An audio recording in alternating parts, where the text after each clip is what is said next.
Tot usuari que ha de ser atès a l'hospital ha de portar el braçalet identificatiu, tant sigui perquè li hagin de fer una intervenció, com unes proves, com un tractament. Aquest braçalet no se l'ha de treure fins a sortir d'alta de l'hospital. És important que qualsevol alteració que detecti del braçalet, sigui perquè no es llegeixi el nom o perquè el nom no sigui correcte, ha d'informar el professional que l'està atenent. Aquest braçalet identificatiu és un nivell de seguretat per evitar possibles errors. Les dades que portarà el braçalet que li posaran d'identificació és el seu nom, l'edat i el sexe i el número de pacient. Aquestes dades ha de mirar que siguin les correctes i si no ho ha de notificar al professional que l'està atenent.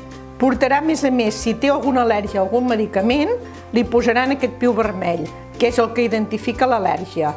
Si vostè és al·lèrgic i no li han posat, també ho té que notificar al professional més a prop seu. Aquest braçalet l'ha de portar durant tota l'estada a l'hospital i li han de treure justament quan li donguin l'alta.